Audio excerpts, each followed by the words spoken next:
third, setting a screen. Because of physical play, although Jordan Taylor just got caught with a moving screen. Izzo's dying for a moving screen. It's that dreaded moving screen. Welcome back, everybody, to another edition of the Moving Screen Podcast. I'm Brendan Quinn of The Athletic, here with Dylan Burkhart, Hoops. Dylan, what's up, man? We're back for back-to-back pods and a false start. We're rolling today. It's what? Look, man, we're just getting these things done, trying to account for everyone's needs, except for those of our own. This is how we do things. We're very generous. So basically dedicating the entire Wednesday morning to podcasting on a pod we don't make money on. That's how you do it, folks. Smart. We just knocked out a Michigan podcast breaking down the roster from every direction, and now we are doing the same with Michigan State. So if you're interested in the Michigan one, make sure you check that out, and we'll kind of be doing the same right here, going through front court, back court, wings, comings, goings, and some big picture stuff. Let's start there. Probably outside of the roster, the biggest move of the offseason has been Dane Fife heading to Indiana, Doug Wojcik being promoted from director of recruiting to assistant coach. In truth, Wojcik was essentially a fourth assistant coach for the last 2 years. Director of recruiting being a nice title and all, but he was damn near as involved as anyone in all aspects of the program. So this is pretty much a seamless and very obvious promotion, and it's really just a title change and probably a couple extra bucks. But Wojcik was the obvious choice here, and things will keep churning right along. Do you have any staff takes?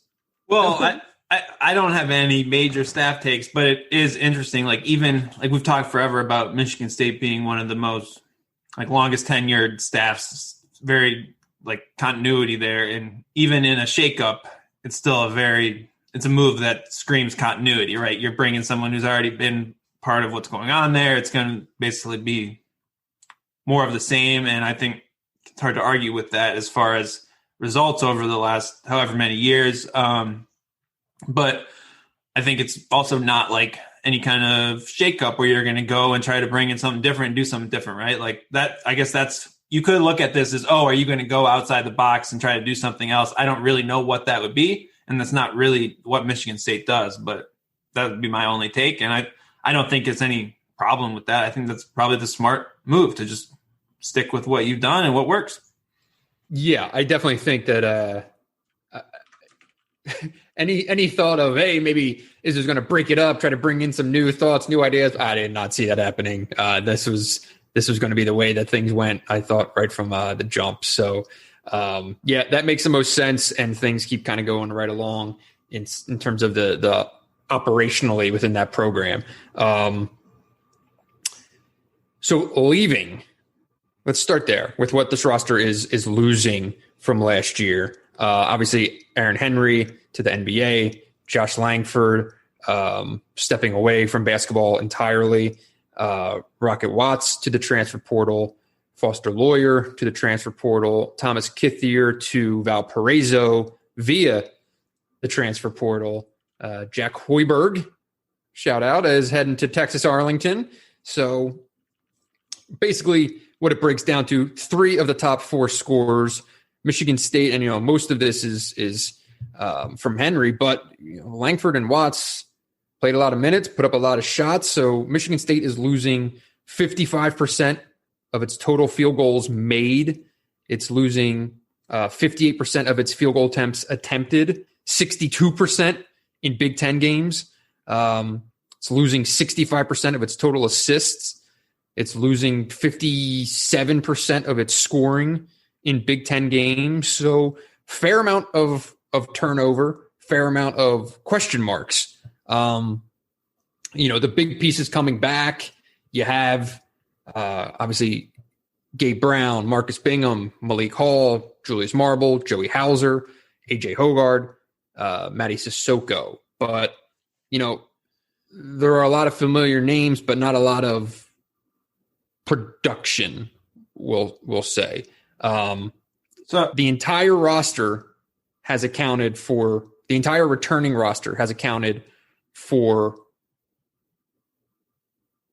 19 games of 15 points or more. So you have a lot of look at these. You got all sorts of stats queued up for this one. Did some work. So first thing is, it's just crazy to think where we were in like November. If you look at the starting line for the Eastern Michigan game, it was Lawyer, Langford, Henry, Hauser, Kithier. 4 of the 5 gone. I think a lot of times you'd look and say it'd be a bad sign to lose that many starters. I don't really think it's a huge issue here. I think obviously Aaron Henry's a big loss, but it was just that was always happening, and it was time for him to move on, and it is what it is. I think the shakeup is good, and I think that you're looking at a lot of those guys who maybe don't have the double-digit games, but they didn't have double-digit minutes very often, a lot of those guys, and I think they have talent. So I think there's something there. I don't think you really look at the departures and say, oh, it's doom. I think it's probably a healthy amount of off-season attrition as far as what you need for the roster. Considering what the team was last year, I think fresh bodies, new look, turn a page is probably a very healthy place to start. But for our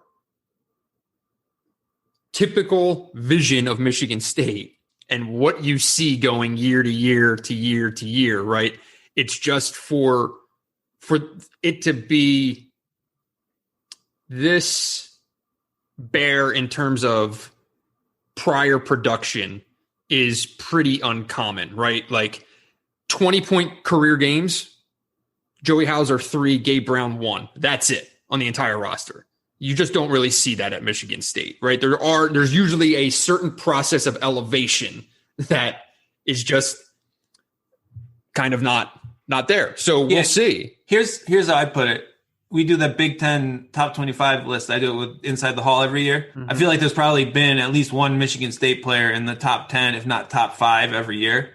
Yep. I'm not sure who on this roster would be in that list. I don't really think there is a guy. And I would bet that's the difference. And I would bet every year it was a returning Michigan State player. Exactly. Other than maybe the Miles Bridges year, right?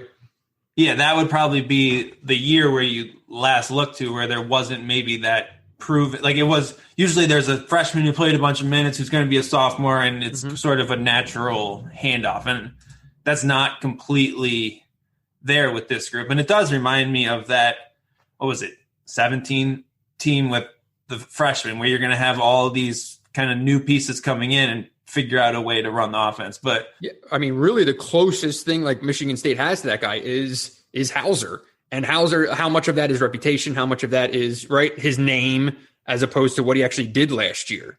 Yeah, the Hauser reputation was last year's preseason. I don't think he's carrying that into this season. And Agreed. It's probably, honestly, we'll get to Hauser. We're going to go position by position. But in all honesty, it's probably, I would say it's a pretty smart buy low spot for Hauser stock as far as I think there's everything else that happened to that team. I think I think there's upside there that you could probably still get to with Joey Hauser. I wouldn't be ready to say, last year was a disappointment, so he's never going to be the player we all thought he could be. So we'll get to that as we go, but probably should start with point guard because that's probably I'd say one of the best additions in the Big Ten as far as transfer portal and Tyson Walker. Certainly looks that way. Yeah, Tyson Walker coming in from Northeastern. We went pretty deep on him on a previous pod, right? Not as deep as I feel like we could have. So I think we should spend some time and talk about it. Let's start over there. Really curious player, obviously a big time up transfer, but you watch him on tape, you talk to coaches who went against him in that league. Everyone considers him clearly a high major guard who can play at this level.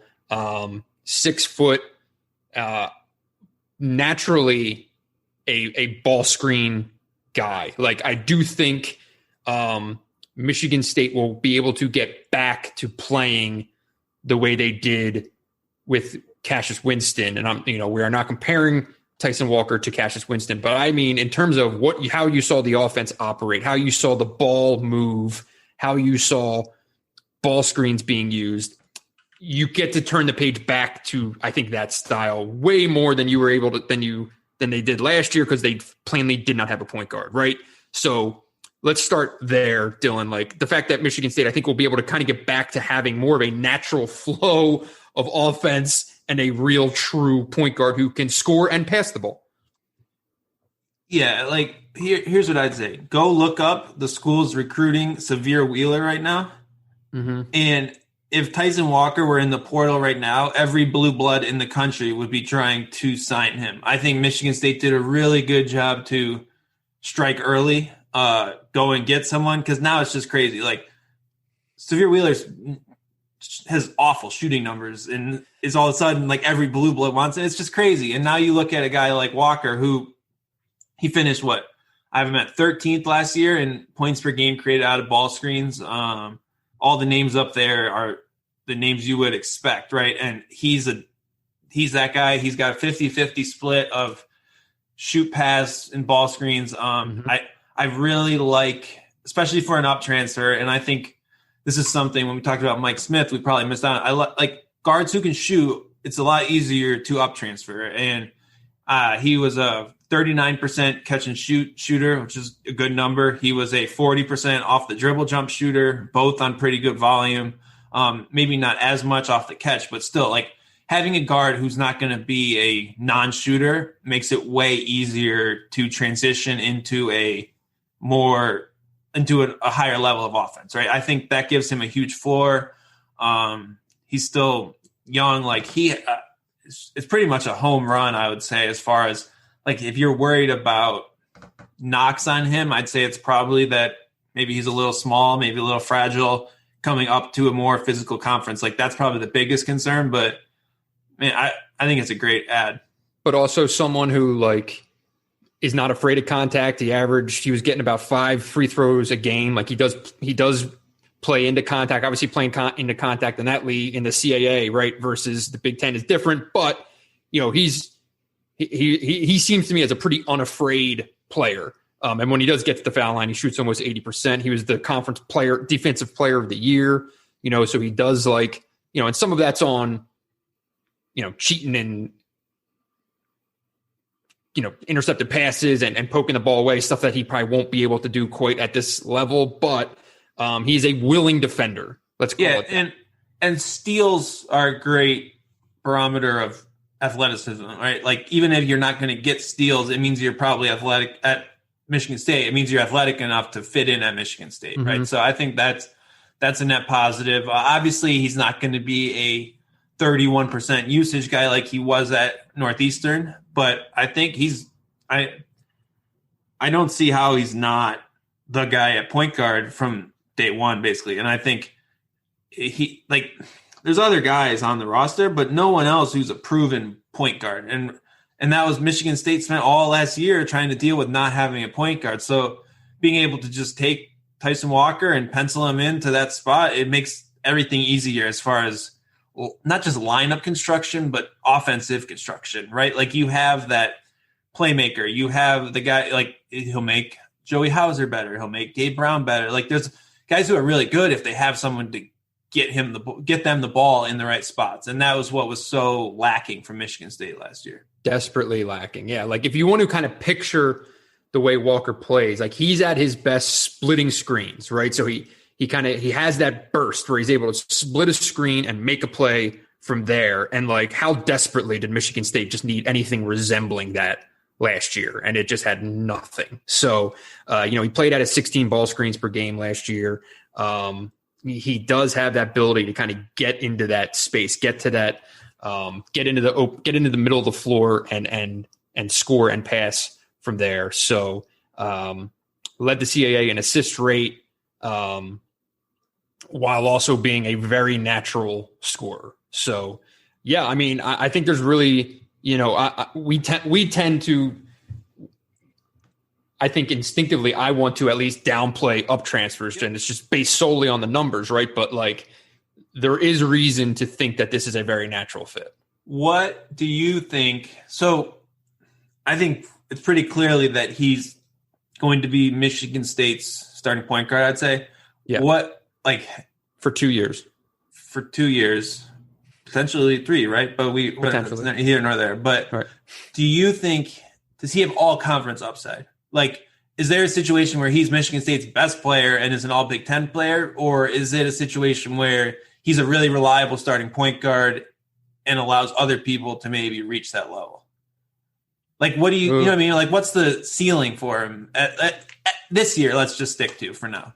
It's so hard because I feel like if as a point guard, the way that he plays, so much of that is kind of based on what's around him. Like for him to be an all-league guard, well, now you're telling that if he's an all-league guard, now you're telling me that Joey Hauser has a breakout year and that Gabe Brown is hitting threes and that there is some development at the 5, right? Like there's so much more that goes into it as opposed. He's not just some go get it killer scorer who can become a dominant player. Like he's going to need pieces around him to step up their game. I know this is kind of just sliding around the answer. But hold on. So here's what I'm thinking. Mike Smith, just because he's an obvious up transfer point guard in the Big Ten, he went from a 33.9 usage rate at Columbia, and we talked all summer about, will he be able to shoot less and do this, to 18.9 at Michigan. Mm-hmm.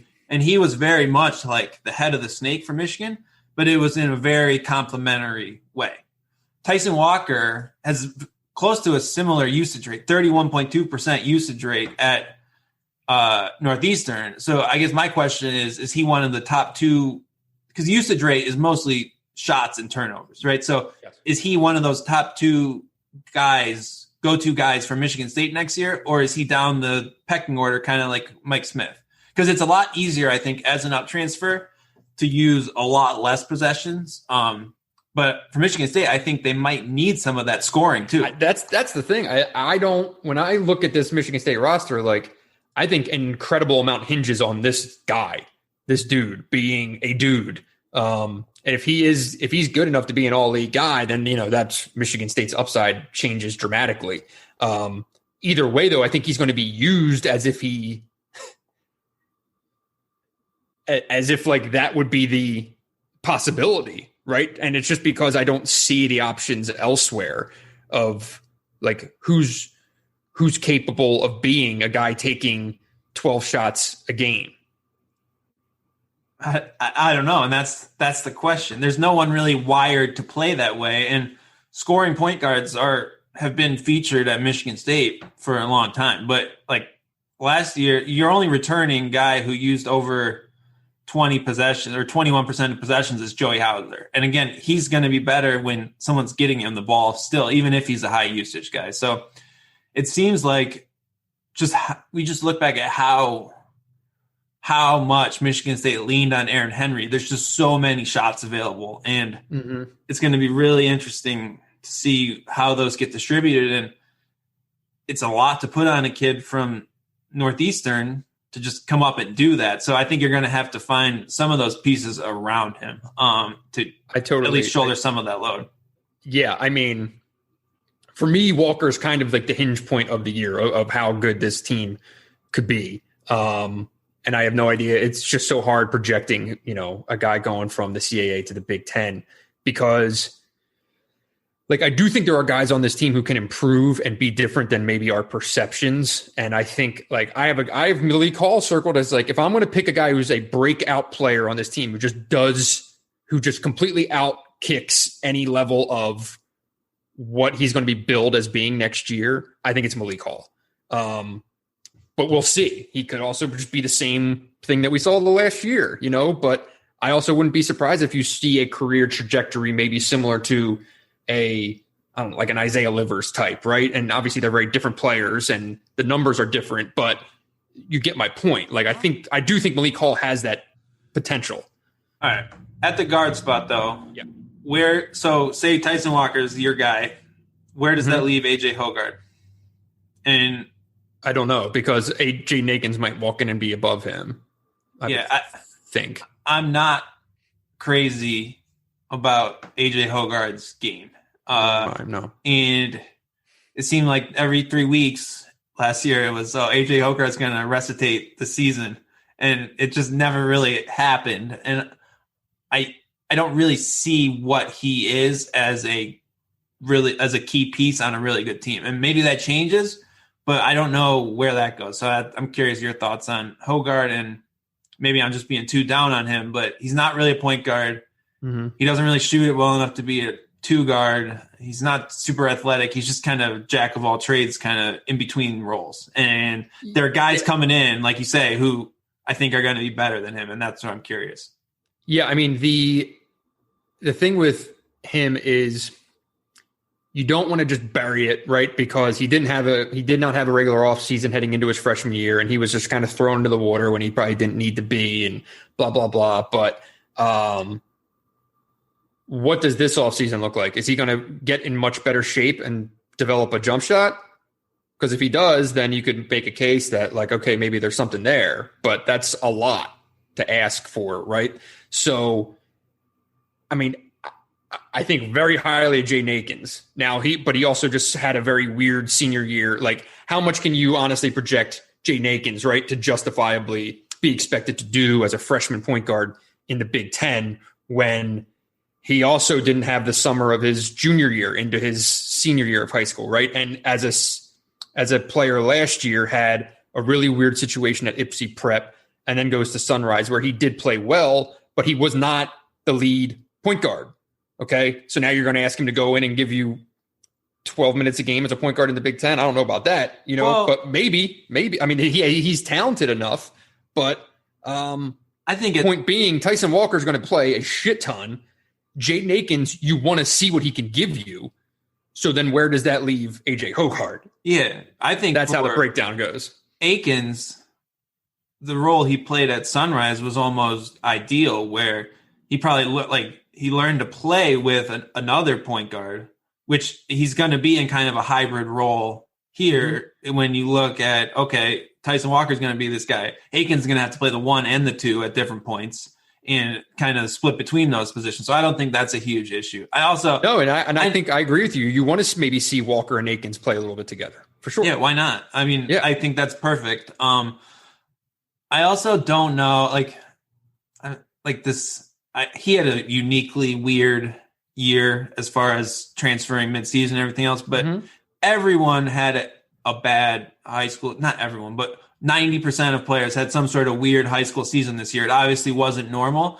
I think that this freshman class, even with that, is going to have closer to a normal offseason entering the year, which will be way more beneficial than if they would have played a more normal high school season. Like, I think last year's freshmen were going to be hurt more by COVID than this year's. Do you agree with that? I do. Because it seems like we're trending toward, okay, freshmen get on campus, freshmen are able to be around in the summer. And I think that'll be a huge benefit for teams that need their freshmen to play, which Michigan State is going to need its freshmen to contribute, I think. Yeah, for sure. I mean, what these guys are going to be able to get in comparison to Hogarth and Sissoko, right? I mean, like leaps and bounds different, where those guys were just kind of coming in the fall and everything was so weird and you weren't even able to do full workouts, full group workouts, full team run. They were still kind of working in pods at that point. And you lose, Izzo goes out and with COVID, right, in November, like everything was just fucked for this year's freshmen.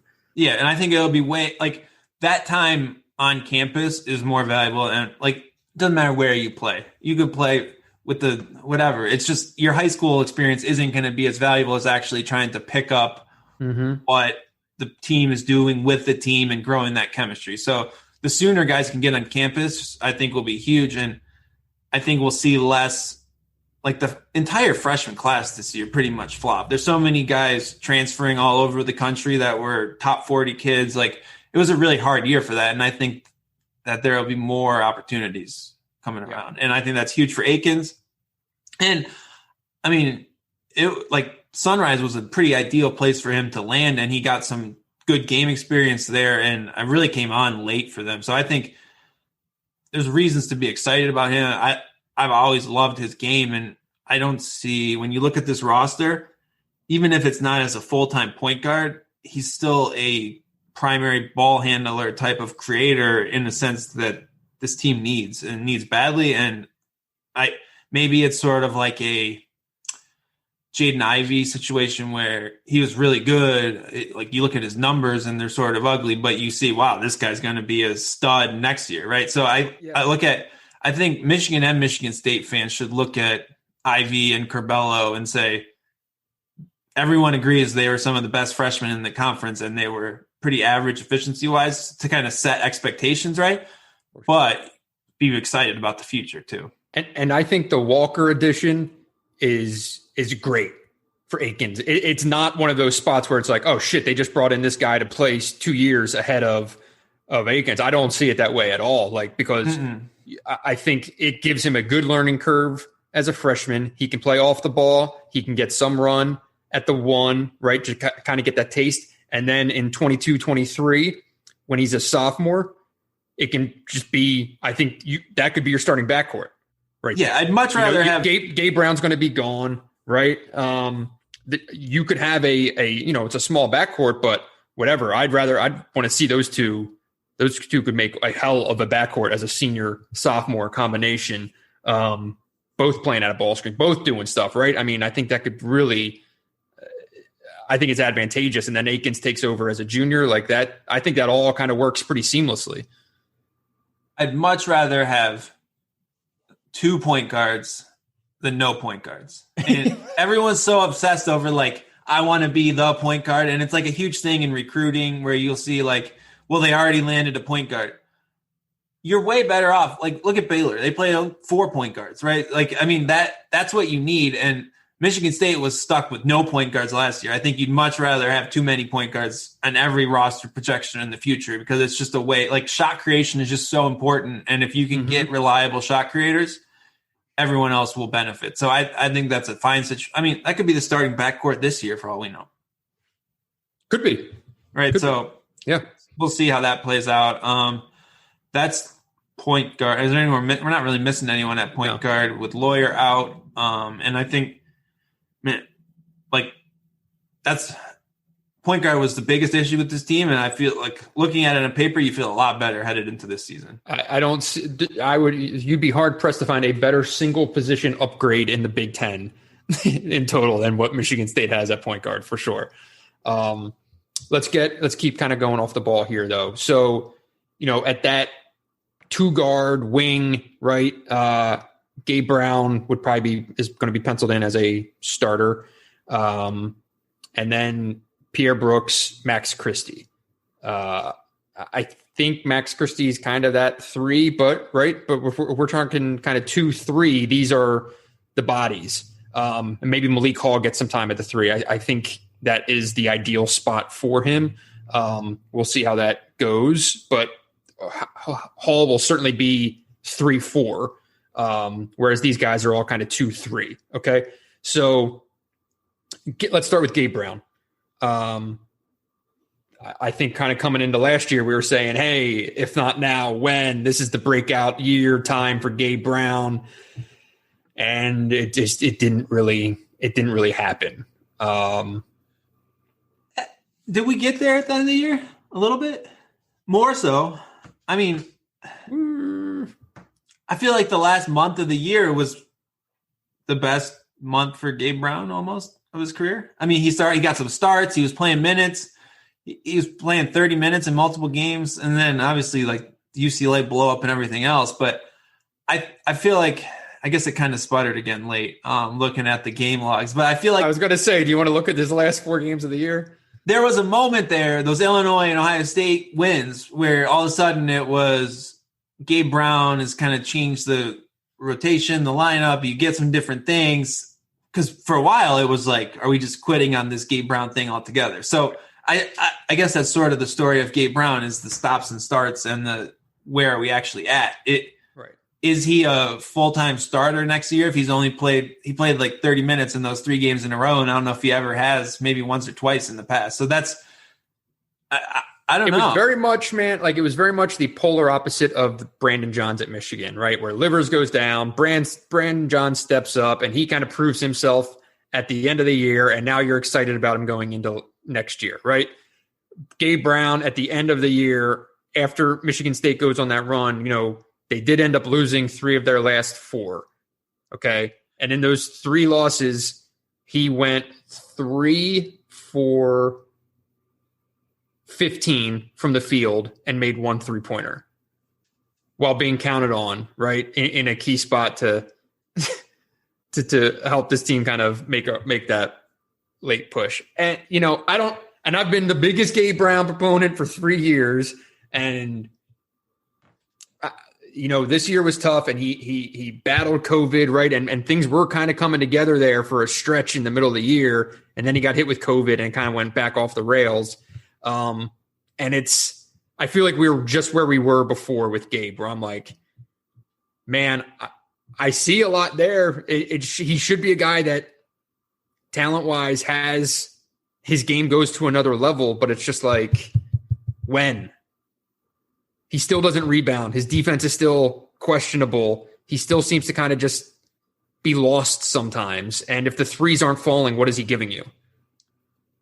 So I think you have to start and say, okay, what is Gabe Brown as a player? And I think he's a career 38% shooter. Mm-hmm. He is basically a guy who you can count on to play that spot up wing role where he shoots threes or drives baseline, tries to dunk on you.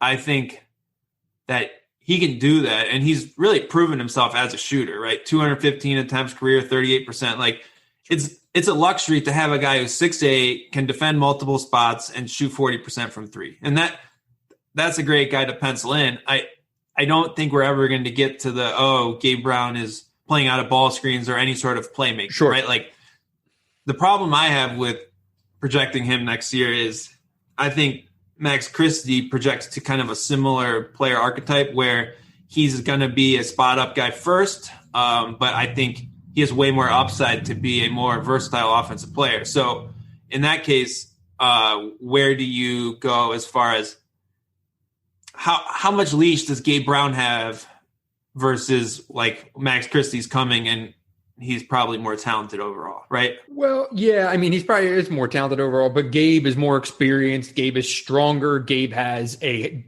totally different level of athleticism, right? And yeah, I mean, he's a proven shooter. He has done it. So, I think you default. First of all, I think they'll play a little bit together, but you're going to default to giving him this shot because of, it's Tom Izzo. He's going to play the older guy. I don't think Tom Izzo's ever defaulted to playing Gabe Brown. So I'm just saying it's not like well, he Josh never Langford. He never had Gabe Brown as a senior, and he had Gabe Brown as a junior, no other upperclassmen on the roster. Yeah, and he's still right. And he still played the older guy. I'm just saying Gabe Brown should have played over Josh Langford last year, but Tom Izzo plays the older guy. Tom Langford's older. Now Gabe Brown's the older guy. I just don't know if Gabe Brown has that older guy level of trust that Langford gave Izzo. That makes sense, right? It's sort of like no, he doesn't, but he has it more than Pierre Brooks, Max Christie, Jaden Akins. Who else are you playing over him? So there's no other guys. There's no other bodies. Yeah. So here's what I'm looking at. I think Gabe Brown and Christie are both best as a 3. Yeah. Neither really gives you the sort of off-ball creation or on-ball creation you'd want at the 2. So you're going to be balancing options where do you play those guys together around Tyson Walker and just kind of run it all through Walker and spread the floor, which I think is a pretty good option. And I like that. Mm-hmm. And you have defensive size, defensive versatility. But there's also going to be options where you put Jaden Akins or maybe like Pierre Brooks in at the 2 as more of someone that can handle a bit and do some different things. Right. And then you're squeezing your rotation to one of Gabe Brown or Max Christie. That's like how I see it breaking down is you have basically those 2 options. And I don't think that I know he's a senior, but I don't know that you can say that he'll just have that benefit of the doubt over Max Christie. As far as experience, I think Max Christie is probably a higher IQ player, just especially as a starting baseline as a freshman. And it's not like Izzo hasn't played freshmen for heavy minutes if they're really good. And Max Christie's really good. It would help if Gabe had shown anything defensively. Yeah, and he's not a bad defender, but in terms of reliability, we're like that would be the default. He stays on the floor because he knows what he's doing defensively. That's not how you're going to. He's not that guy. You saw the halftime of the UCLA game. That's not. Gabe Brown doesn't have those chits built up. Yeah. So yeah, I mean, I agree. I also think Tyson Walker coming in has a enormous boost for Gabe Brown because, in terms of what he is as a catch and shoot threes, or, he can, if you give him a wide open lane and you hit him with a pass, he can go dribble and dunk the shit out of the ball, right? But they didn't have a point guard last year. So he just wasn't getting the opportunities that you'd want to be able to put him in offensively. Walker coming in, splitting a screen and being able to make a decision to kick a ball to a Gabe Brown, like that's what you want to see in terms of where Gabe Brown's getting the ball. How many threes, if you go back and watch Gabe, are him with his feet set on the 3-point line and catching just a wide open look and shooting the ball? I'm sure it's all of them. How many of them were open though? Oh, well, yeah, he benefits from a point guard. I mean, it's just so remarkable when you go down this roster, how many players on the MSU roster will benefit so much from having reliable point guard. Number one, Joey Hauser. Number two, Gabe Brown in my book. Yep. Those are the two. Where are you at with Pierre Brooks? How much have you watched of him and where does he fit into this mix? I have a hard time projecting him as a college player in a sense. Yeah. I mean, big, strong kind of guard, who can he has Michigan State instincts, right? He's tough. He wants to rebound the ball and he's going to play, I think, the way that they want him to. The hard thing is just, all right, well, how ready is that as a freshman? And what is he really able to do skill wise as a freshman at this level? I would probably say, he's going to see the floor. I have a hard time penciling him in for, 15 plus minutes a game. I'm not sure if I see that, but I think he's going to be a rotation piece that's kind of brought along. But there's going to be bodies in front of him. Maybe he's 15 to 20 minutes. Could be. I don't know.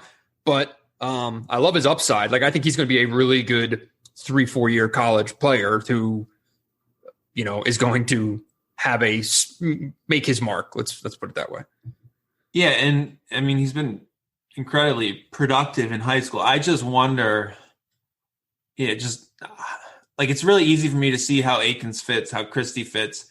But even Christie he did not play in the best leagues in Chicago. He played in suburban leagues and just killed these dudes. But it was like you and me out there, so he didn't play on the EYBL.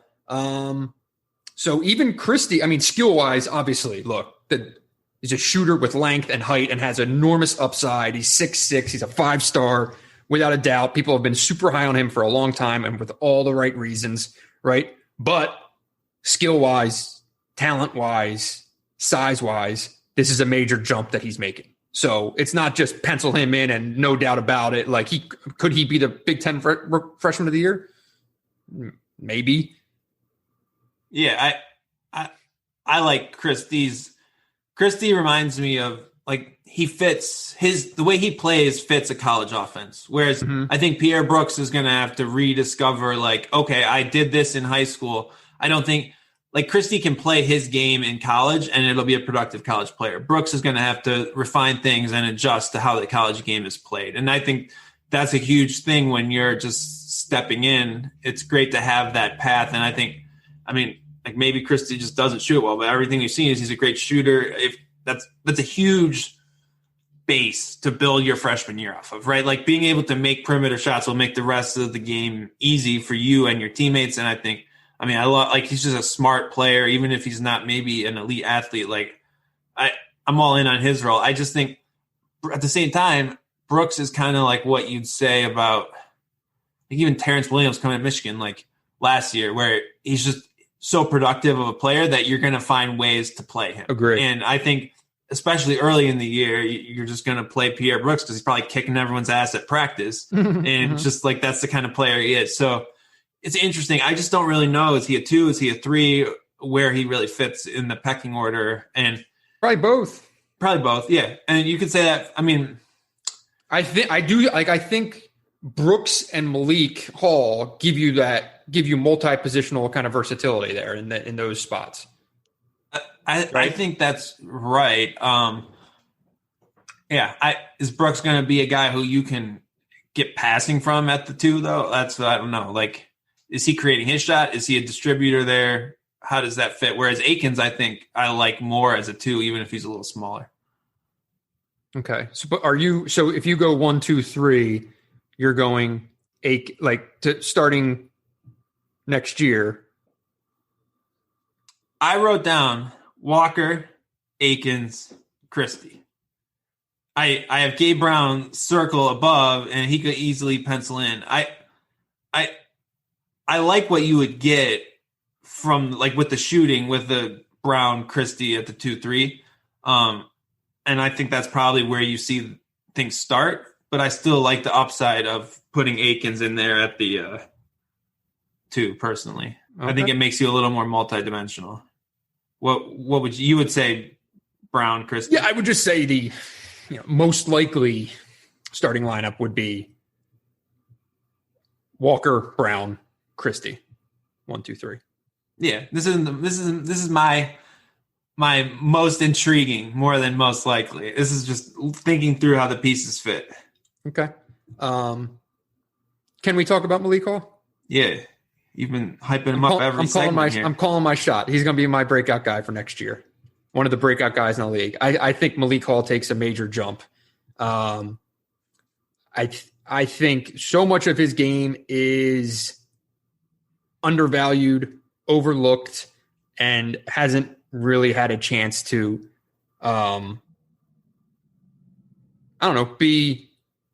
be fully utilized. And part of it is lack of, him just not being a spot as kind of a hunter, right? But I think that shit has to change kind of starting now because like we just said, right, when you look at this team, it's like who's taking shots, who's scoring the ball, where are your alphas, who's going to be the guys? Well, Malik Hall as a junior, I think makes a lot of sense. He should have been shooting more. I think he should have been used more last year in hindsight. But it was so hard putting anyone in position to be used based on what the offense was with no point guard and Aaron Henry having to have the ball 80% of the time for you to be functional, right? But in a perfect world, I think you would have seen a very different sophomore year from Malik Hall in terms of his progression of being used as a real piece. Like, why didn't he take more 3-point shots? Because if you go by percentage, guess who's a better shooter? Malik Hall or Josh Langford? Malik Hall. Guess who shot better than Joey Hauser? Malik Hall. Better than Foster Lawyer. Better than Aaron Henry. Better than Rocket Watt. And I know it's a low percentage. He took 22 threes. You can't look at his percentage. And how many did he make? Okay. But volume is a much better. You have to look at volume pretty significantly there. And if you're only taking 22 threes, you're not confident in your 3-point shot. It's not that. So here's my question for you. Malik Hall can shoot, though. Malik Hall is, I don't even think anyone even understands how athletic he is either. Like that dude can jump. He can jump the same way Gabe Brown can, except he's more skilled and he can shoot threes. Like, I think this is the guy. I think this makes sense. We just haven't seen it yet. I have a question. 2 questions. Okay. First off, what does breakout Malik Hall look like? Like, what's he doing to score? Is he shooting threes? Is he playing in the mid post? Is he posting up? Is he on the perimeter and ball screens? What's he doing? Threes, mid post, and scrap. Offensive rebounds, put back, right? You know what I mean? Second Getting question. Out, running, dunking. Second question. Yeah. Isn't it a problem that he's playing the same position as Joey Hauser? Like, or are you saying he's going to play a lot of 3 and get there? Or is it just that he's going to like beat out Hauser? I think if both of those guys are zigzagging for minutes at the 4, it's hard for either to break out. I think he's going to play some 3 and some 4. And he's going to play 25 minutes a game. Who do you think played more minutes last year? Malik Hall or Gabe Brown in minutes percentage? on Ken Pom? Probably Malik. Gabe Brown. Barely, but it's just like that's how it's kind of the similar thing where it all might be there, but what's he got to do to like? But Malik was also get to that behind. trust? Malik was also behind. How's It was who's still and- there? well, and to a degree, Langford and Henry also Okay. kind of had a blockade there of him ever being able to kind of slide out, right? Yeah, so maybe you're saying it's at the 3, and okay, I guess I can buy that more. I've always thought that he would be like he always seems like a 4, but I see what you're saying. So if he's going to be the 3 and can give you some of those extra things, I can buy into a little more of what you're saying, and then that just kind of pushes everyone else down a spot if you can get more from him there. I guess like people have been hyping Malik. Like I expected more from Malik Hall this year, I'd say, and that's what I'm Who worried was about. hyping Malik Hall? You've been hyping Malik Hall for years. Like, didn't you expect? Like, what would you say his sophomore year? I expected a little more from him. I mean, I didn't expect him to be a More double-digit minutes. scorer. More minutes. Like, I was surprised he didn't really pop at any point, especially like. And when I say breakout, I'm not saying he's going to be like an all-league guy, but I'm saying if I'm penciling in, I would pencil him in as your. Is he a starter? I don't know. You didn't have him in your starting lineup, so I or is he know. going to start over Hauser? No, maybe he starts at the 3. Maybe you bring Christie off the bench. Yeah, that I mean, You know, I can I'll almost buy see that more, but I don't love that. I think Malik Hall is going to be. I'll say he's your 3rd leading scorer and averages double digits. Okay, I'm not all the way in on that, but we'll see. Okay. But like, do you agree with me on this? For Michigan State to be good next year, right? Good being top 15 national, top 3-4 in the league, right? Somebody has to be something different of the returnees, I think. And when I go down the list, I think it's Malik. I will agree that Malik has the most ability just based on how old he is and what he's done to maybe be something else, like you say. I don't see that coming with Gabe Brown, but I honestly think the things that make Michigan State different are going to hinge more on the newcomers than the returners. And I'm really worried about getting out ahead of our skis, projecting guys who I'm worried that Malik Hall couldn't play more minutes on a team that was just looking for answers. Like you needed something, and I guess there's reasons that you didn't get there, but don't you think But part of them looking for something was reliance on older guys and I think certain levels of stubbornness and not having a point guard. That's why I said, like, in a perfect world, Malik Hall probably would have been different. Like, from the jump, if you were going into last year, I think you would have drawn things up differently and used Malik differently and more. fair? I just think he's your perfect kind of 6-man at the 3-4 and can back up both spots. I don't really see – I think there's a better chance that Joey Hauser has a breakout year than Malik Hall. Okay. I think he's more – I think he's shown more of the upside, at least in spots. Like, if someone's going to hit 53s, it's going to be Joey Hauser, not Malik Hall. If someone's going to be a 15-point per game scorer, it's going to be Joey Hauser. But what would you be that surprised if their top 3 leading scorers were Hauser, Walker, Hall? Kind of. I would say there's a way better chance. You think Christie's going to average double digits a game as a freshman? I think Max Christie will score more points per game than Malik Hall. Write it down. Yeah.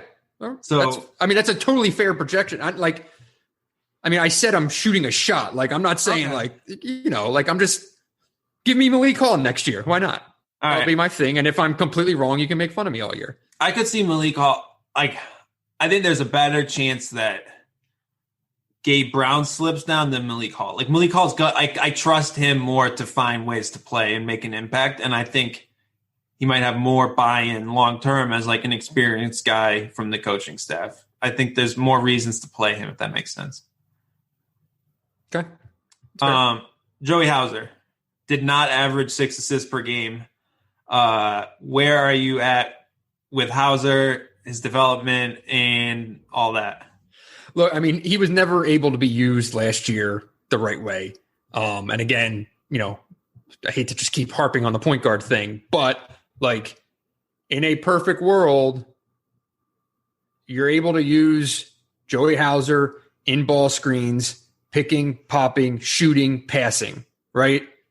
And none of that ever worked because they didn't have a point guard who could play out of ball screen. So I think him with Walker, you're going to be able to see a lot more of that playing through him in ball screens and him being able to step out and shoot threes, him being able to get a ball out of a ball screen and make a decision passing the ball, right? Like you're going to see, I think, a far more natural Joey Hauser, and the conversations that we were having last year, like, weren't untrue. That's the player he is. He just wasn't on the right team last year. I think he'll shoot way better. He shot 31% from three in Big Ten games. Everything was forced with him last. Like it's just, Yeah, and I think having that year will benefit him. I think there's a lot to refine. I honestly did it feel like he got banged up kind of like early in the year and just never quite seemed as like he just looked a step slow. And he left a couple games with like knee knocks kind of. And I think just going into a year healthy will help.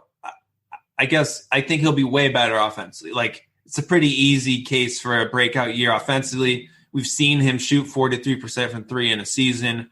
He'll have better point guard play. He'll have a better role. I guess my one thing is just I'm really worried about him defensively, and I don't think he's really well suited to guard the 4 or the 5, and that's going to be hard in a system and a program that values defense so much. And that's just the red flag I have as far as what we saw last year. I'm honestly not worried about the offense. Offensive stuff will come. It's just, can he defend well enough to be a 28-minute per game guy?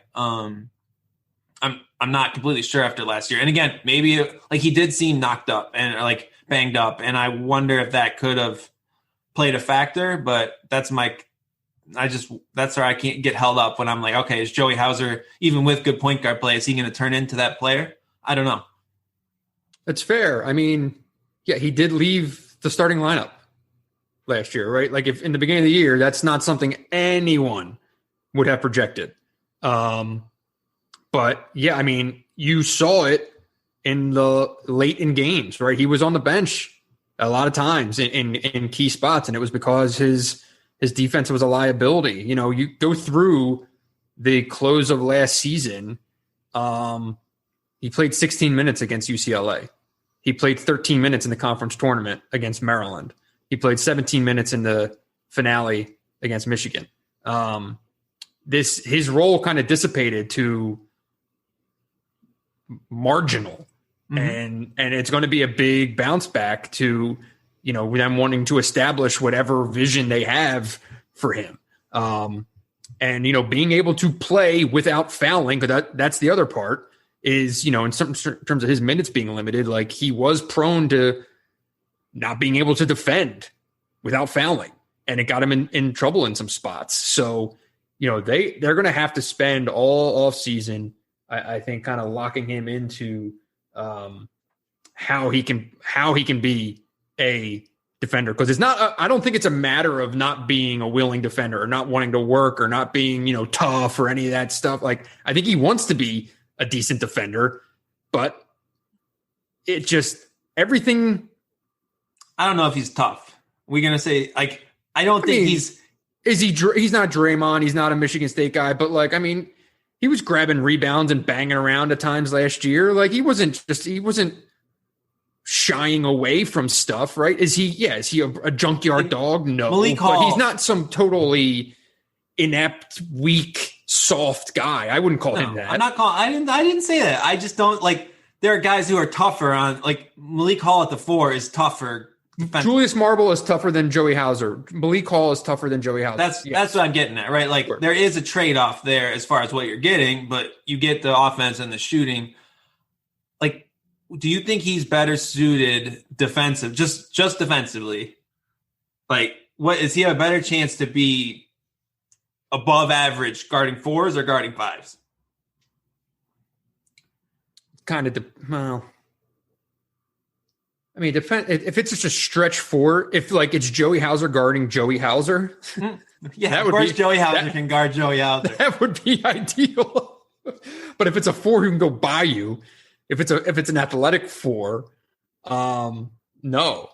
I mean, but he was really bad guarding 5s too. Defending a 5 in the Big Ten, that ain't happening either. So, it's probably a 4. He just has to learn how to do it. So you think it's off-season of getting quicker, not getting bigger?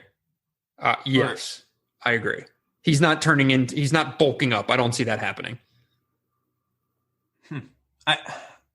He moves like he's only listed at 220, but he doesn't move like he's 220. He's like a step slow defensively, and that's the issue, I think. And guarding 4s. If you want Joey Hauser to guard 5s, you might as well have kept Thomas Kithier around. But I just think I just keep coming back to that with Hauser, and I do think that right now it's guarding the 4. But if Malik Hall is this breakout guy, like you say, it's going to cut into his opportunity, and you're going to get more defensively from Malik Hall to 4 against, honestly, just about any 4 in the Big Ten, right? Malik Hall's better on the perimeter. But even if Joey Hauser has to keep using the word, even if he has a breakout year, he's still only going to be playing 25 minutes a game. Yeah, I think that's fair. He's not locking up the 4 spot for 34 minutes. It ain't going to be that. Where we started with Joey Hauser before last? Like, didn't we think that he was going to be that guy? I mean, in terms of that level of minutes, I don't know if I would have said that, but I certainly thought he had the 4 spot locked down. I thought he was going to be playing 28, 30 minutes a game. Yeah. But now we just saw him. We just saw this, right? And what's more, he's going to be at his best probably playing 24 to 28 minutes. I think that's right. I do think that he is one of the few guys, like we talked about, who could be comfortable shouldering a 25, 26% usage rate while he's on the court. And I agree. Like, he's a natural guy who can take that many shots and play that way, right? So I think that's really important, because you're really kind of digging down the list here to say who's going to take shots. Like, Malik Hall might be great, but he had a 16% usage rate last year. That's very low. And that's a lot of who you are as a player. It's very hard to change from, okay, I'm a 15% guy to a 25% guy. Like, those are different roles entirely, and they're different in how you play the game. And it doesn't mean you can't bring good minutes, but it's hard to transform the things you do on the court. And Hauser is a go-to scorer, and I think you need that. And I think that is a big starting point for Michigan State offensively, especially because there's not a ton of offensive options in the front court. And if you move up to the 5, you're still lacking any sort of post-up threat. And that's such a big part of what Michigan State's always been. And that's, for me more than anything, that's the big flaw in this roster, at least how Michigan State usually builds teams. Yeah, and there were games last year where Hauser would be out there and he'd only be taking 3 shots, 5 shots, 6 shots, right? And it's like, no, like, I think going into this year, that's the thing, right? You're going to be playing 24 to 29 minutes, and when you're out there, you're an option. You're, if not the option, right? Like, you need to be putting shots up. You're one of the best chances for scoring the ball. So you have to play that way. And a lot of times last year, and I think so much of it was because of how disjointed everything was, but there were a lot of times last year where he was just very clearly out there and no one knew what they were even looking to get in offensive possessions. Which isn't his fault. That is not his fault at all. Right. Yeah. But early on, there were games, Notre Dame, he put up 11 shots, took 14 shots against Western. He wasn't taking shots late in the year because he's rarely playing 20 minutes, right? So even if you only play like 16, 13, 17 minutes in a game, you're only going to get 6 shots, right? He took 5 shots in 29 minutes against Purdue. Like, that's not reasonable. That's fair. What's the point of him playing 29 minutes if he's only taking 5 shots? He's not a good defender, so what else are you doing? Certainly wasn't getting 5 assists per game, so He was not. I mean, assist rate, can we just point out his assist rate dropped from his year at Marquette to his year at Michigan State? Yeah. I think it'll go up a lot this year. You're going back to the well. I'm going 6 assists per game next year. Oh boy. Let's go to the 5. Is this okay?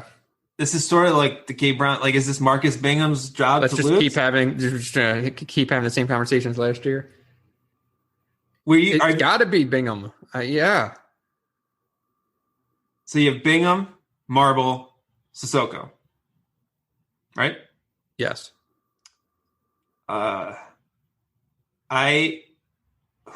Which of those 3? Like, I still kind of like Marble if one of them is going to develop any kind of post-up scoring game.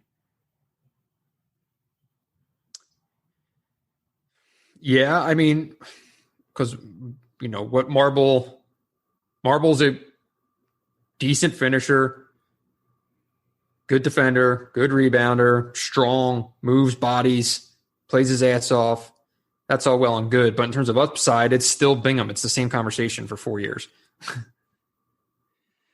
Yeah. And are you surprised we haven't seen like this is like if Michigan State has what scholarship, at least 1 or 2 open. I know it's hard to just find a center who's good enough to play, but I think this is the hole in the roster you want to address. If you can find anyone who can score with their back to the basket, it helps you get back to that Michigan State style of play because Bingham does a lot of things. And I think if he can get that trust, I think he has all the defensive upside in the world. He can finish. He can do different things. Marble is solid, but he's 6'8". Are you going to play Marble and Hauser together defensively all the time? You're not going to be a great defense if you do. Sissoko, man, he was as raw as can be, but he has the defensive potential. I don't see he has steps to go before he's a guy you can throw to in the block, but catch and finish, block shots, rebound, that I see that. If you like the dude from Penn State, right? If they could have gotten hit, like that would be perfect. If you could get a 1-year guy, a grad guy, older, right, to come in, not only to show Marcus Bingham, like, hey, dude, if this isn't it, right, like, no minutes are guaranteed. And so if you could bring in a guy who not only gives you a really good safety net, but also pushes Marcus Bingham again, like that would be ideal.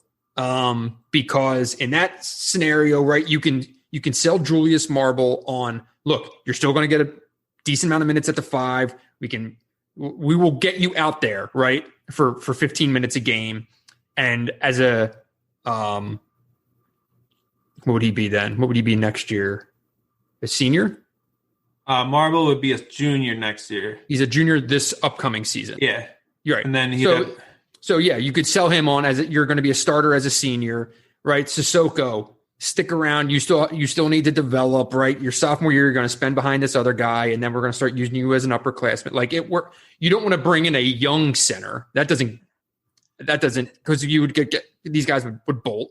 Who's like, if you can get someone good, I think you bring him in, right? That's fair. I don't think there's anyone that you're that like. If you know you can get an impact player, I don't care if they're a freshman. That's fair. I don't think I would make my decision on the chance that Marble might bolt if I can get someone I think's better. Point being, I would still bring somebody in at the 5 if you can get it, right? They're hard to find, but I think you need more here because if you're going to tell me right now that in February of next year they're still switching the starting 5 every 3 games and it's this rotating door of players, I would say that's probably more likely than Marcus Bingham suddenly play him 24 minutes a game. You know what you're getting every night, and his talent has been fulfilled and his potential has been fulfilled. Like if you're going to bet on anything, you're going to bet on the first scenario playing out, right? Yeah, there's not an obvious, okay, this guy's an everyday starter. Like I would bet more money on everyone starting a game at 5 people starting at the 5 than just one guy. I don't really see that. And I don't know. I can see every piece of this roster coming together pretty favorably, except the 5 keeps holding me back. And that's where I'm stuck. And that's also why I'm like, man, can Joey Hauser just eat some protein powder and put 30 pounds on, and all of a sudden you're rocking and rolling, right? Like, I just keep coming back to that. And people probably say I say it all the time, but I was saying it last year too. But he was really bad defending the post. So I get that that's not really an option, but man. And who are you excited about at the 5? It's like the constant, upside of Bingham, and okay, let's now going into this year, he's a senior, pencil him in for this or that. Like, pencil him in for this or that. The dude has 3 double-figure games in his college career. Like, at the end of last year, he was still only taking last year. Yeah, he was still taking 1 or 2 shots a game, grabbing 3, 4, 5 rebounds. Like, the thing with Bingham is that he does these, 3 things a game and just gives you such hope because of what's there. But there's been the next string of 3 games that he plays at the same level will be the first. Will be the first time, right? He played more than 20 minutes in 1 game last season. More than 20 minutes, yeah. Yeah. It was one, and there was their best game of the year. Illinois was probably their best game of the year, but the win at Michigan, or the win against Michigan, was their second best one of the year. So the good thing is, I think, if you look at it, when he was productive, Michigan State was usually good. So that tells me the Ohio State game, he was awesome. That tells me that maybe he needs the departures on the like losing Kithier will help because you'll have to play Bingham, right? To an extent, right? Like too many options almost like polluted Michigan State last year. And it's kind of like you got to play the guy and see what he's got, because I don't know who else is going to take those minutes now. You don't have an obvious crutch that you're going to say, okay, well, at least Kithier knows the rotations. I don't think you can really say that about, maybe Marble. Like, Marble was kind of that token starter, but never really played after that first shift every game late last year, right? So there's no, like, Kithier entering last year, we knew, well, Izzo really trusts him. He's played him before. He got that. There's no one with that level of trust at the 5, I would say. And that means maybe those guys get the attention they need to grow into the player that they could be, right? They're not, like we talk about Brandon Johns actually getting the starting job, and all of a sudden he's confident in doing this. Maybe that's what Bingham needs. Yeah, he's been a starter too. Yeah, fair. I just think the times when Michigan State looked best, Bingham was playing well. So I think that's got to be the way. He has done it. Like, he did it against Indiana, right? Gave him great minutes against Trace.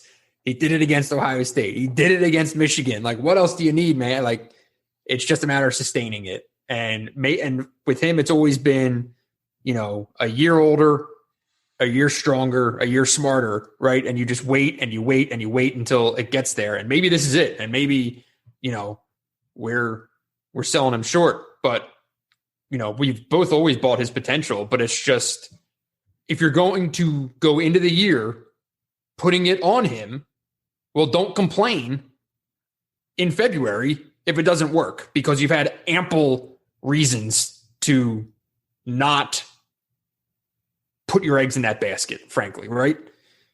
Yeah. My problem with this is, even if he does work out, it's sort of a different kind of big than Michigan State's relied on for a while. So I feel like there's a kind of like, he can be a catch and finish guy. He's basically eliminated the jump shooting from his game. I still think that could be something he did, but it doesn't seem like that's coming back anytime soon. He's not a post-up guy.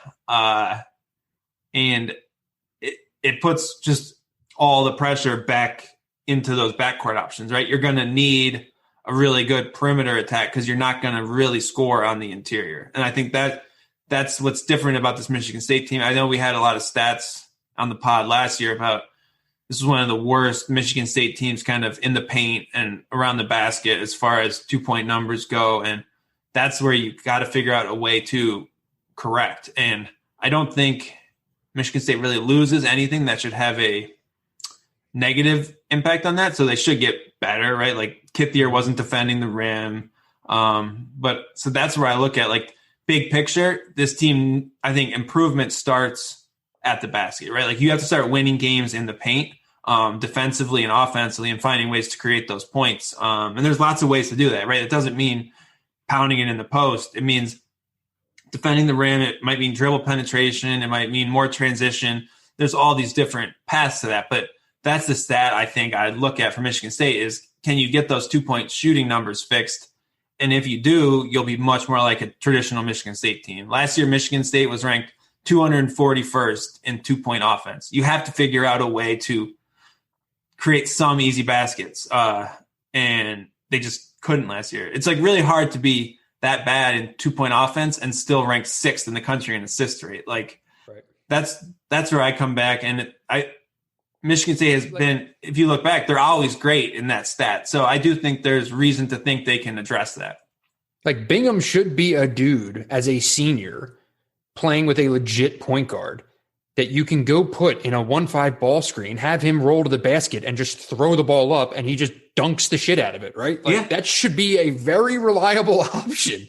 But it kind of goes back to what you said about Gabe, that like he doesn't have the chips build up where Izzo gives him the leash, right? Like lets him go. Like it's just been proven time and time again that it's always this kind of, the yo-yo's going and he'll start 3 games and then he plays 3 minutes and, takes a bad 3, misses a defensive assignment. You don't hear from him again for the rest of the game. Like, does that continue this year?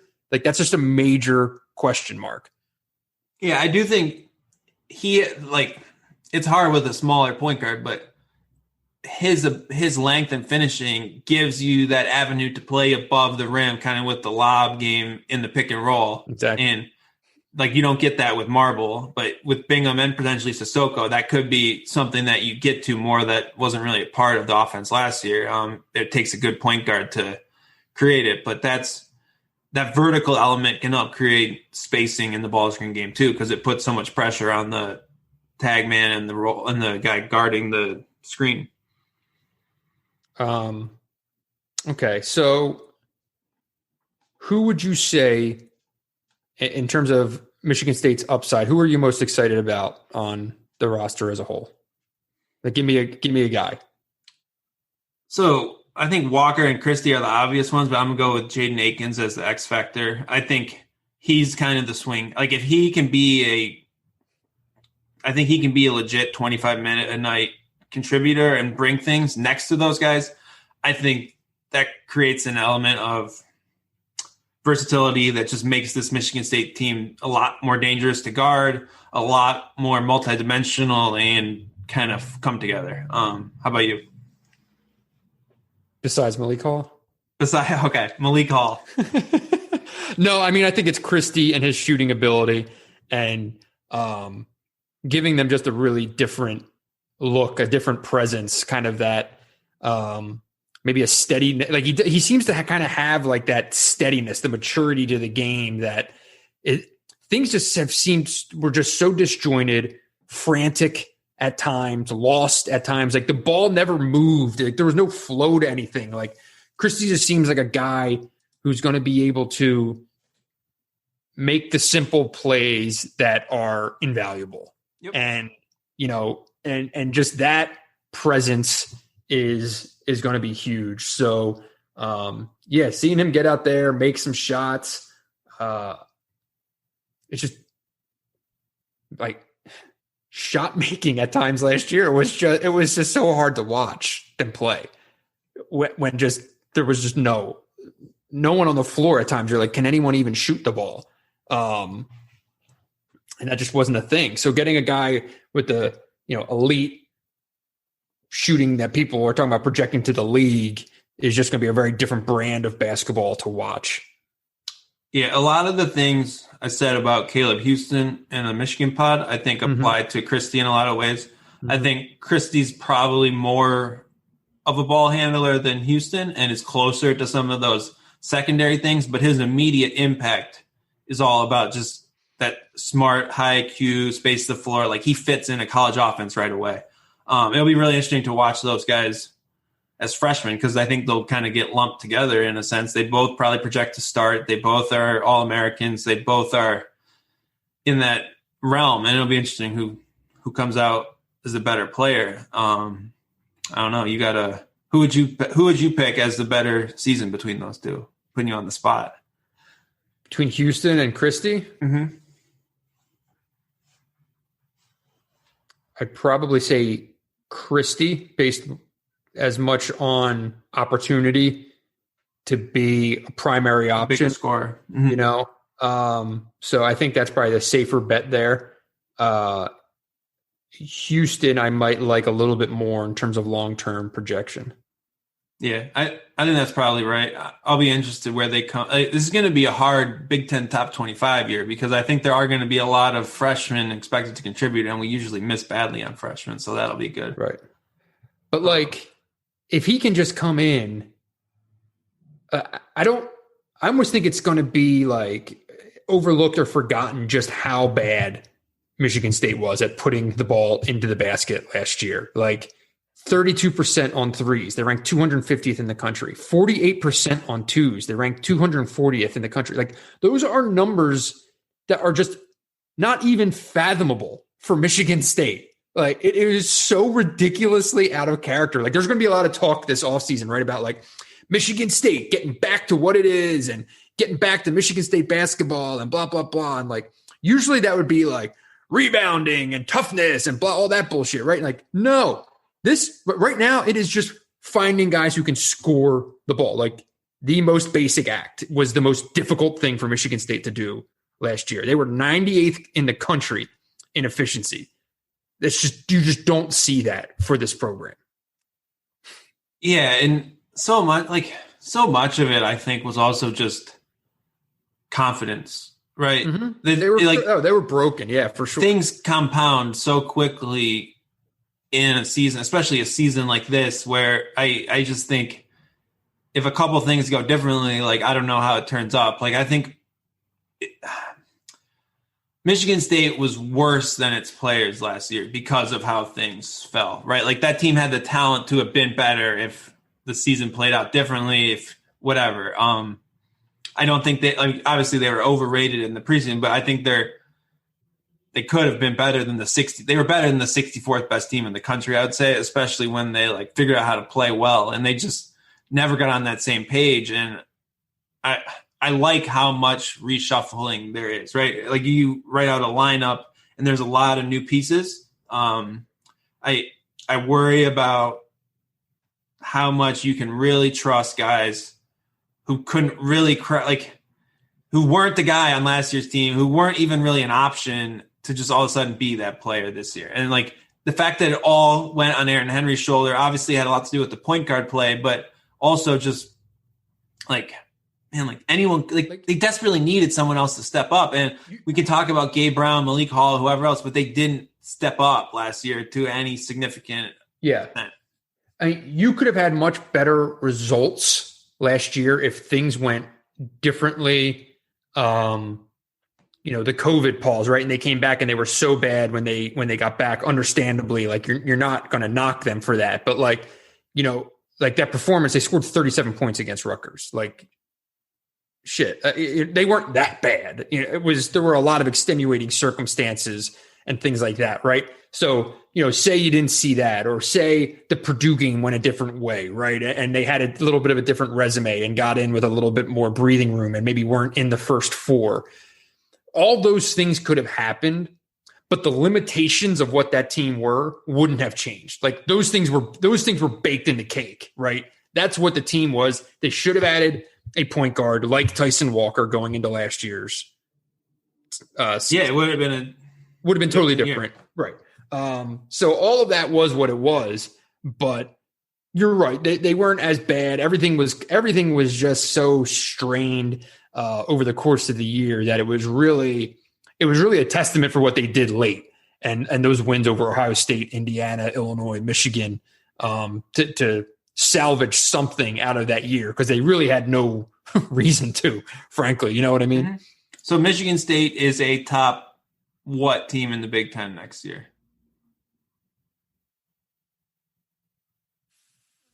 5. Okay. I'll go top half. I think it's a team. So what's that? Top 7, top 6, somewhere in that range. Like I think it's an NCAA tournament team. Mm-hmm. I think there's some lumps along the way as far as figuring it out, but I think the talent of the incoming class comparative to the rest of the conference. I mean, that 2017 team finished 10-8 in the Big Ten. And I think by the end of this, like, here's what I'll say. I think Michigan State will get to the tournament, not in the first 4 or any of that nonsense, but like a legit, like, mid seed. And then I think you'll feel way better about Michigan State heading into the next year with all of these pieces kind of put together, right? Like this deal will really build for something, right? Because most of the guys will be back that I think really matter. And I think that'll be a good kind of building block for a new kind of, not generation, but sort of wave of talented players. If I said, kind of like Purdue, is this team closer to being a 9-9 team next year, or a, let's say, 13-17 next year in the league? Like, if you had to pick one or the other. Well, I mean, I don't know how they're going to get to 9-9. How about 10-10? 10-10. Sorry. I'll say they're closer to a 500 team than a contending team. Okay. I look at it. I mean, obviously, like, the schedule and stuff can impact that, but I don't see quite enough. Like, I'm pretty sure, like, if Tyson Walker is your best player, and like I really like Tyson Walker, but if he ends up leading this team in usage, I don't know what the upside is for that. And I don't know who's obviously going to not, or make him not lead the team in usage rate at this point. Yeah. I just wonder if things were so bad last year that it kind of has skewed things a little bit too far the other way. You know what I mean? To an extent.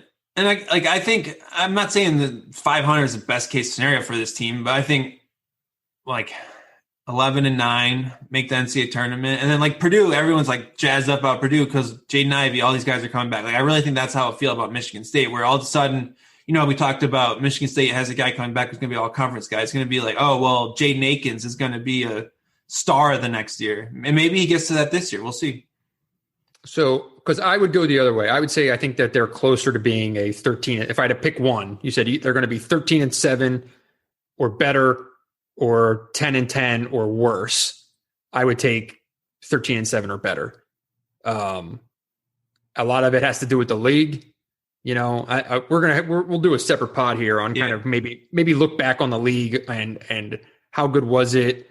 You know, what do we now remove from last year? What do we think of the Big Ten last year, and what do we think of the Big Ten next year? Mm-hmm. We'll make that a separate show, but I think the league as a whole maybe wasn't quite as good as was built to be last year.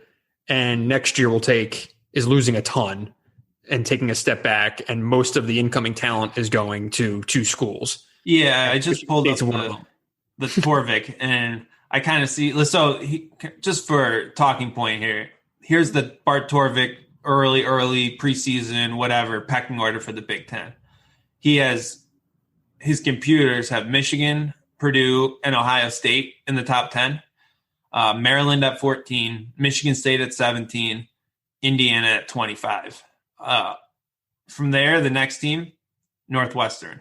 So I'll revise my take to say Michigan State's a top 5 or 6 team. Not like they're going to be better than Northwestern. Give me a break. Although if they run into Northwestern and Ohio State jerseys again, I don't know what's going to happen. But you have Nebraska up here. Like, Wisconsin loses a ton. Penn State has made some good moves in the portal, but still Iowa's down here in the 80s. Like, right. Rutgers lost everyone. So it does seem like a more top-heavy league. And do you really trust Maryland as a potential favorite in the league? I don't really. putting that disrespect on Fats Russell. He's going to come after you now. Yeah, but like, so Illinois takes a big step back. Iowa takes a big step back, right? Like like Indiana versus Michigan State is interesting. Like I see those teams kind of similar. What the league could be, how fucking just badly everything went for Michigan State last year versus what it typically is. Like, it does seem like there should be a kind of shift back to the mean here, and Michigan State's probably a top 5 team in the Big Ten. So, yeah. I don't see as a preseason top 25 team for you. No. Michigan State? Yeah. Yeah, I'd probably put them in the 25 to 18 range. Okay. That feels borderline for me. And that's totally fair. But we'll see. It is an interesting setup. I think I get what you're saying where like there's easy paths to overachieve maybe the baseline. Like there are pieces now who could be really good. Mm-hmm. And you do make a good point about how much talent is coming into like the freshman class is really good. And I think that's key, but I feel like we're getting more ahead of ourselves projecting freshmen to play a key role in Michigan State's success than Michigan, if that makes sense. Like we're really like, I feel like, well, right, because Michigan more opportunity has Eli Brooks and Hunter Dickinson, and Michigan State doesn't have anything resembling that in terms of reliable. You know what you got here, right? I mean, Hunter Dickinson's going to be the preseason player of the year in the league. Eli Brooks is Eli Brooks. So you have a baseline there. Michigan State's baseline is, in terms of known commodities, Gabe Brown, Joey Hauser, and Malik Hall. Yeah, I think very different. I think you need 3 of the 4 newcomers from Michigan State. So Walker, Akins, Christie, and Brooks to like really hit and be really good. That's where, and if that happens, you have a good team. Yeah. I mean, in terms of them being like a contender, yes, I would agree with that. I think in terms of them being, finishing 5th or 6th, being an NCAA tournament team, I don't know if you need that level of things. That's fair. Yeah, and we will see. I'm sure we'll talk about this plenty in the next 6 months too. But well, they'll probably make a roster addition here in the next 20 minutes, and this will change everything. And then we'll have to. John Harrar will go back into the portal, and I mean, he should have gone to Michigan State instead of returning to Penn State. I'm just saying that would have been the most natural fit in the league. That would have made a ton of sense, almost as much as your boy Jacob Young coming to Michigan. Young instead of Devontae Jones. I mean, that's where we're at. I'm starving. We've been doing podcasts all morning. I know. Haven't eaten anything. All right. Well, we will get out of here on that. Hope you enjoyed the show. Appreciate you listening. Be sure to tip or leave a review in the iTunes store, and then be sure to tip your bartenders and servers.